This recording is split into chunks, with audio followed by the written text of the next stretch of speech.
Do jogo, do Flamengo de modo geral, mas hoje saiu uma notícia que de certa forma impactou não só o noticiário do Flamengo, mas a cidade do Rio de Janeiro de um modo geral. E eu acho que nada mais justo poder conversar com você, que é o vice-presidente da parte do futebol do Flamengo, o quão importante hoje foi feito o pronunciamento do prefeito Eduardo Paes e logo depois a nota do Flamengo também, no que diz respeito ao estádio. O que dá para falar sobre esse assunto, o que dá para projetar, o que você pode falar também como vice-presidente de futebol, se há outras pastas envolvidas e o tamanho também dessa notícia internamente no Flamengo, como repercutiu. Boa noite. Boa noite. Eu fico feliz como rubro-negro, torcedor, como vice-presidente de futebol e como vereador da cidade. Dizer, claro, que agora esse projeto passará pela Câmara dos Vereadores no Rio de Janeiro. O projeto é pautado em cima do potencial construtivo que tem que ser transferido para outro lugar para viabilizar essa obra. Isso será feito. O Flamengo vai estar muito forte na Câmara.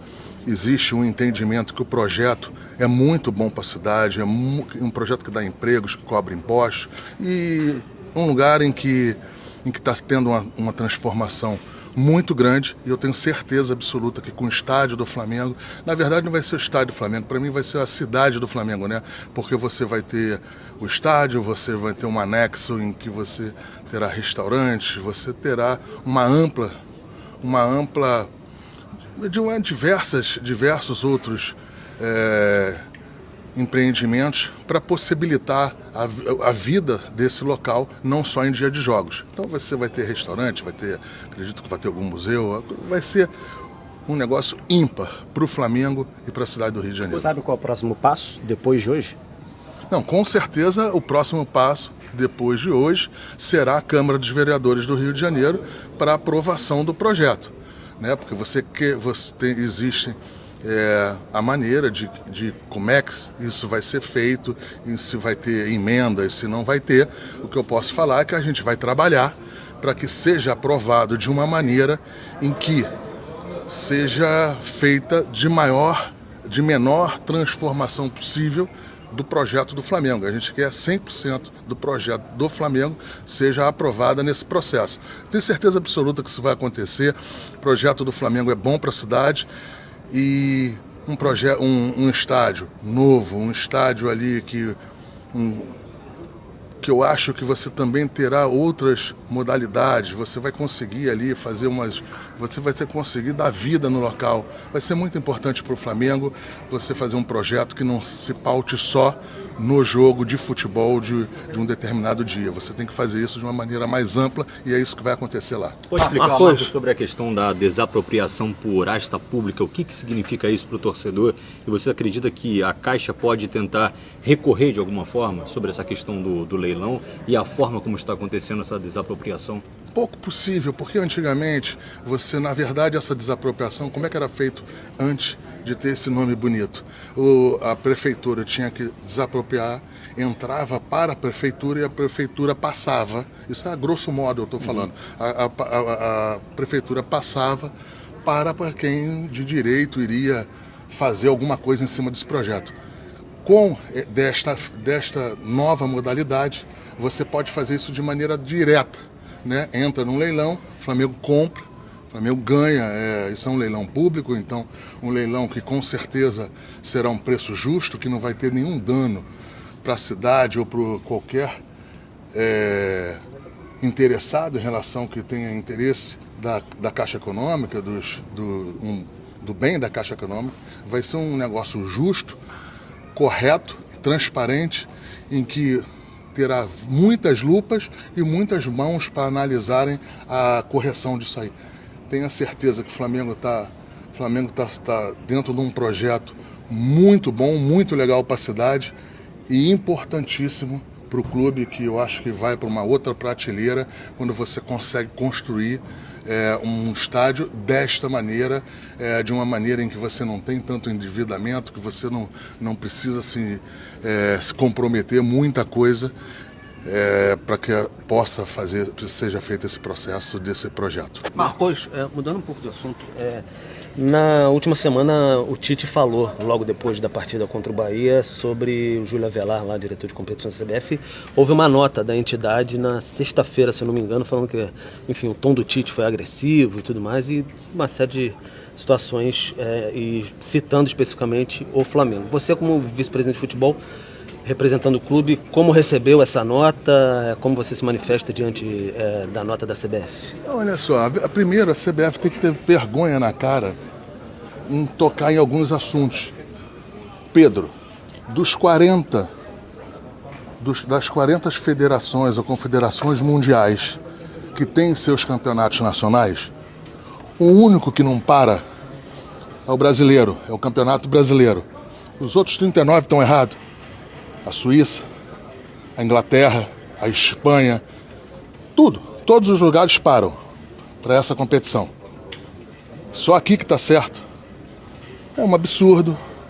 Eu acho que eles tinham que, quando a gente reclamar, também saber ouvir, abaixar a orelha um pouquinho e entender que nenhum time do mundo, de Tóquio a Nova York, que perca 5 jogadores, como a gente perdeu, 4, 5 jogadores para as suas seleções, seja plausível de não reclamarmos.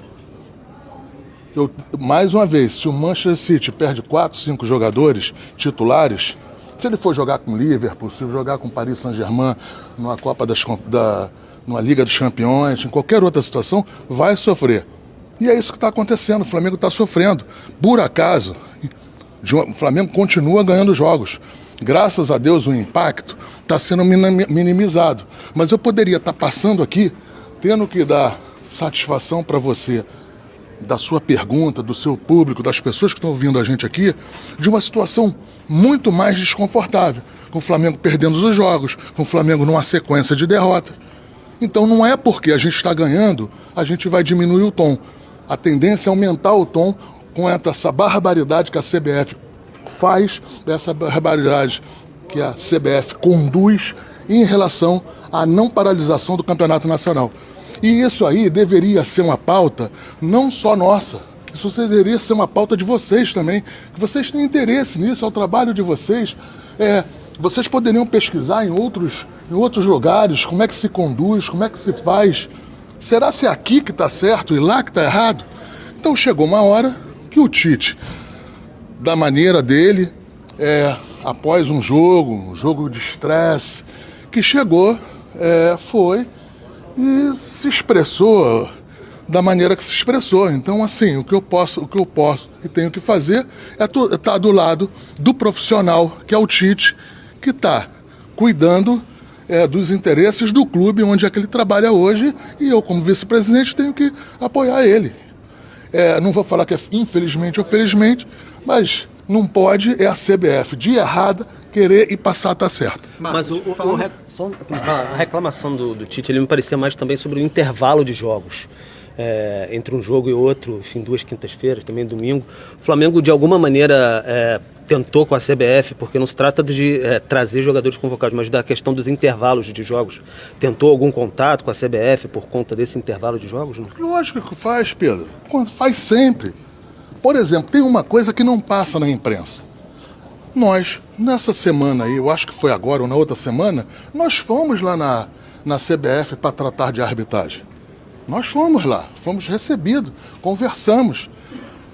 Pós-jogo do Paulo César aqui, ele disse que eu xinguei ele, eu nem me referi a ele, aos pontos em que ele falou, mas isso aí já é uma outra questão. Nós fomos à CBF, arguímos a CBF, conversamos com a CBF, só que isso aí são situações que eu também não preciso dar publicidade disso. A partir do momento que eu também sou recebido dentro da CBF para fazer algum questionamento e eles darem alguma explicação, a gente não precisa externar isso. Mas eu só estou dando esse exemplo para te falar que o Flamengo vem exaustivamente tentando e fazendo uma comunicação CBF, mas infelizmente a gente não está conseguindo com êxito tratar dos interesses firmes do Flamengo. Marcos, falando um pouco sobre a situação do mercado da bola, queria saber como que vocês analisam a situação do Shola, o nigeriano. A gente teve a notícia aí de que o Flamengo dificilmente irá adquirir, né, os direitos do Shola. Queria saber se essa notícia procede e se sim, como que vocês avaliam o trabalho do Shola nesse tempo que ele ficou aqui no Brasil. Vou falar desse assunto. Ô Braz, sobre a informação que saiu que o Pedrinho teria ligado para o Landim para saber a situação do Gabigol, chegou alguma coisa até você do interesse do Cruzeiro no Gabriel, uma vez Sim. que eles desistiram do Dudu? Olha só, o Pedrinho é o presidente da SAF, lá do Cruzeiro. Eu não sei com quem o Landim fala dos outros clubes, enfim, é um assunto, se ele procurou o Landim, é assunto de presidente com presidente, eu não sei se procede ou não, mas caso proceda, já que procurou o Landim, que está com a pessoa certa, o Landim é o presidente do clube, então eu não posso te informar, porque eu não tenho essa informação. O Landim não me passou absolutamente nada que foi procurado. Isso que eu posso te dar como informação. Mas também não precisa me dar nenhuma satisfação. Ele é o presidente do clube, ele é meu chefe. Aproveitando só sobre Gabigol, nenhuma mudança, porque falta uma semana basicamente por questão de pré-contrato, enfim. Nenhuma mudança, não tem absolutamente nenhuma mudança. E tenha certeza, Pedro, que o Gabigol será resolvido da maneira mais correta possível, tanto do clube como da parte dele. Eu não tenho dúvida. Tem que ter paciência, tem que ter tranquilidade. E quando eu falo em resolver, você tem várias situações para resolver isso. Uma extensão de contrato, uma permanência dele aqui, uma saída dele aqui. O que eu posso te falar é que pela minha relação que eu tenho com ele, com a relação que eu tenho com o staff dele, a gente vai na hora certa tratar desse assunto. Não é um assunto que não seja delicado, é um assunto que é delicado. É um jogador importantíssimo da história do Flamengo, é um jogador que é importante na história recente do Flamengo, é um jogador que a gente conta hoje no elenco do Flamengo para a extensão dessas competições que a gente ainda está disputando.